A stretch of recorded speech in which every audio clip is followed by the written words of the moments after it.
Jornada de día jueves, el historiador Héctor Iaconis comparte la mañana de Entre Todos por FM Arcoiris.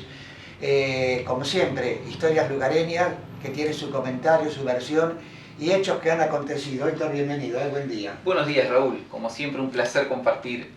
Un gusto, un gusto. ¿Cuál es el tema elegido para esta mañana?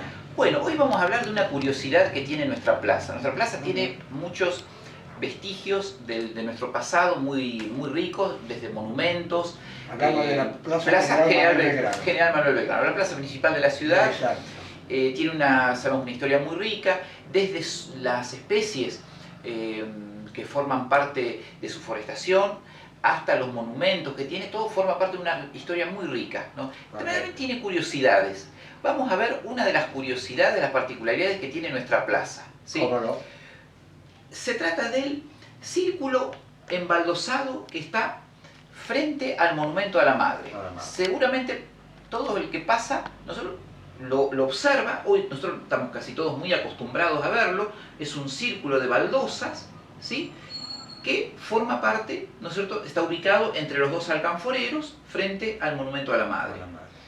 Bien, ¿por qué está ese embaldosado ahí? Es la cuestión. Si nosotros vemos una foto tomada desde arriba de la plaza, es una vista aérea, ¿no?, vemos que la plaza de 9 de julio en su diseño es simétrico. Es decir, si nosotros la vemos de un lado o de otro, ¿sí?, está orientada, está conformada para ser simétrica. Es decir, de un lado tiene la misma cantidad de diagonales que tiene del otro, por ejemplo, ¿sí? Las medidas de las baldosas y de las calles son idénticas. Sin embargo, ¿no es cierto?, si nosotros vemos la mitad de la plaza que está hacia el lado de Irigoyen, vemos que le falta el círculo. No lo tiene al círculo embaldosado. Entonces, ¿por qué una plaza que es simétrica, que se la pensó de manera simétrica, de un lado tiene este círculo de baldosa y de otro lado no? ¿Y por qué ese círculo de baldosa? Bueno, eso tiene su historia. Su historia se remonta a 1920, ¿sí? En el año 1920 todavía sobrevivía en el centro de la plaza la vieja rotonda, sobre la cual nosotros hablamos en otro programa sobre su historia. En esa oportunidad contamos que un intendente, Eduardo Fausón, una noche de enero, a regañadientes del pueblo, porque el pueblo no estaba de acuerdo, decidió derrumbarla. La hizo desaparecer. Los nuevejulienses se acostaron con la rotonda y se despertaron sin la rotonda. En una noche la barrió completamente. Él tenía sus motivos de salubridad, etc., pero gran parte de la comunidad no estaba de acuerdo. Está ubicada en el centro de la plaza, donde hoy está la fuente, ¿sí? En esta rotonda, en este escenario, originalmente tocaba la banda en los paseos. Es decir, 9 de julio siempre tuvo, en esta época, comienzo de la década de 1920, dirigida por el maestro Ubaldino Lafranconi. Más tarde lo va a ser dirigida por el maestro Chiefari y antes por el maestro Belli. Nosotros siempre tuvo una formación musical subvencionada por la municipalidad, que los días sábado, domingo, incluso los jueves también, días festivos, acompañaba con sus acordes el paseo. Bien, cuando esta rotonda desaparece, la banda se queda sin escenario, es decir, no tenía lugar donde tocar. Entonces, antes de que existiera este embaldosado que tiene la plaza, cuando la plaza todavía no tenía baldosas, ¿no es cierto?, la banda comenzó a tocar, ¿no es cierto?, donde ahora está ese círculo de baldosas, antes de que el círculo existiera, ¿sí? Es decir, el maestro Belli, como vemos en esta fotografía, que le vamos a agradecer especialmente a Susana Bengoa, que nos la facilitó. Esto es una copia, ella conserva el original en muy buen estado, y nos muestra cuando ya se había demolido la rotonda, la banda no tenía donde tocar. Entonces el maestro Belli hizo preparar, ¿no es cierto?, estos atriles, ¿no?, que se ponían en círculo, debajo de una de las luminarias para poder leer las partituras. En ese mismo lugar, entre los dos alcanforeros. Si se observa, quienes nos estén siguiendo a través de YouTube, ¿no es cierto?, van a poder ver aquí la municipalidad antigua, la antigua municipalidad, ¿sí?, el antiguo edificio, y el lugar donde está actualmente el círculo de baldosas. Cuando a comienzos de la década de 1930 la gestión municipal dispuso el embaldosado que conserva aún actualmente la totalidad de la plaza, es decir, los perímetros embaldosados y también las calles internas, ¿sí? las baldosas que hoy tiene la plaza, dispuso, a diferencia de este lado, colocar frente a donde hoy se encuentra el Monumento de la Madre este círculo de baldosas para que sea el lugar donde la banda ejecute sus acordes.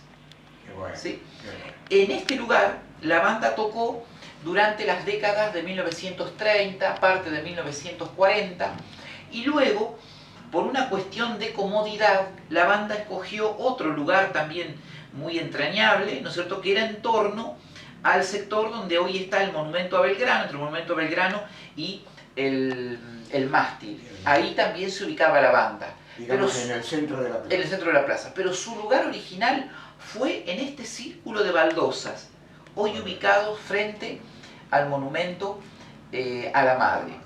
El intendente, cuando hizo de entonces, ¿no es cierto?, cuando hizo embellecer la plaza, que coincide con la transformación, la gran transformación edilicia que se da el 9 de julio en la década de 1930, ¿no es cierto? Es decir, 1930 fue para lo que sería el centro de la ciudad de dos importantes concreciones, que fue la edificación del Palacio Municipal y la edificación de la iglesia parroquial, para que tenga el estilo que hoy tiene, ¿no es cierto?, después convertida en catedral, pero que data de 1935. Es decir, esas fueron dos obras importantes.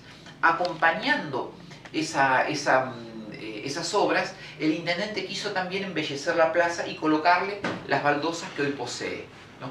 Pero tomó en cuenta de dejar el lugar donde la banda pueda tocar. Por eso existe ese círculo de baldosas, ¿no? Ahí está la historia. Esa es la historia, es decir, el lugar elegido, ¿no es cierto?, para que la banda pueda tocar. Y además, si ustedes observan, el círculo es un círculo amplio, ¿no? ¿Por qué? Porque los atriles se formaban en dos semicírculos, de forma tal que la gente que deseaba podía caminar por el medio de la calle, ¿no es cierto? Es decir, transitaban por esta calle que estaba ya con baldosas, y la banda tocaba en dos semicírculos, colocaba los atriles, ¿no? Entonces la gente por el medio podía caminar en el que fue el gran espacio predilecto de la plaza, que era el denominado paseo. Es decir, en las tardes de sábado y domingo, los chicos y muchachas de la década del 20 lo recorrían, y del tren, era el lugar obligado para cruzar, un saludo con el respeto con que se tenía en esa época, los usos sociales de la época, que era otro, existía, digamos, un obligado distanciamiento, que lo marcaban las leyes de cortesía, del rigor de la época, ¿no es cierto? El trato social era otro, ¿no es cierto? Entonces, una forma de los chicos de entonces, los muchachos de entonces, de poder, y las chicas, desde luego también, de poder ver a su festejante, ¿no es cierto?, era en el paseo, ¿no es cierto? Entonces, esta, ya embaldosada, era el espacio que se recorría en la calle que mencionamos, era la que se recorría de manera predilecta. Y ya que mencionamos esta calle, vamos a recordar que esta calle, es decir, la calle que une internamente la plaza entre la municipalidad y la escuela número 1, tiene un nombre que está olvidado. Se llama Avenida Esteban Severo Trejo. Le fue impuesto en el año 1896, cuando no estaba todavía la fuente ni la rotonda. Era una calle que unía la totalidad de la plaza. Se le puso el nombre de Esteban Severo Trejo y nadie se lo sacó. Quiere decir que esta calle interna de la plaza tiene nombre, hoy olvidado, ¿no? Pero existe. Pero existe, ¿no es cierto? Así que sirva también este recuerdo, ¿no es cierto?, para quienes fueron los músicos de nuestra banda, quienes formaron parte de la banda, que muchos nuevejulienses que vivieron en esos años, hasta que se extinguió la banda en 1956, todavía la recuerdan, ¿no es cierto? La banda que integraba el maestro Chiefari, ¿sí? Y que dirigió el maestro Chiefari, ¿no es cierto?, desde 1932 hasta 1956, y que había dirigido desde 1927 hasta 1932, quien en esta fotografía que estamos compartiendo y que se va a poder ver en YouTube, se ve de espaldas, que era el maestro Juan Bebelli. La banda también tuvo sus conflictos internos, por eso que en 1932 cambió el director, y el maestro Belli lamentablemente se fue en circunstancias poco propicias, digamos, continuó el maestro Chiefari, que fue quien le confirió a la banda un estilo, porque a diferencia de Belli era un excelente profesor de música y profesor de piano, pero Chiefari estaba formado en orquestación y estaba formado en dirección de orquesta. Y además tenía más preparación, se había formado en Europa, y además tenía un carácter mucho más cercano a sus músicos, mientras que Belli era un maestro de banda mucho más rigorista, de un carácter mucho más violento, ¿no? No tenía el más mínimo empacho en insultar, ni reparo en insultar en público a cualquiera de los músicos, porque además tenía un oído extremadamente fino y detectaba enseguida cuando alguno hacía una nota falsa o equivocada, detectaba el instrumento y no tenía el más mínimo reparo en insultarlo de la manera más grosera y más dura. En cambio Belli... En plena actuación. En plena actuación. En cambio Belli, que en este momento, en esta fotografía, todavía era músico, no dirigía, que fue segundo maestro, tenía otro temperamento. Y una persona que fue mucho más cercana y que en una oportunidad nosotros presentamos, lamentablemente, lo vamos a en alguna oportunidad reflotar, presentamos un proyecto para que una calle lleve el nombre del maestro Belli. Pero el maestro Belli dejó, podemos decir, parte de su vida en el cultivo de la música de 9 de julio, porque no solamente fue el director de la banda, sino que conformó la primera orquesta sinfónica que tuvo 9 de julio, y fue una persona siempre preocupada por formar la banda, por formar la música, por cultivar la música para que otros puedan acceder al conocimiento de la música. Y la banda se disolvió en esos días de 1956 también en circunstancias muy feas, en un choque con la autoridad municipal de entonces, una historia que después la vamos a contar porque merece ser contada, de cómo se disolvió una formación musical muy interesante que fue la banda municipal de 9 de julio de esos años. Héctor, un gusto compartir cada semana, muchísimas gracias, nos reencontramos el jueves que viene. Hasta el próximo jueves. Héctor Iaconis en la mañana de la radio, la pausa, ya volvemos.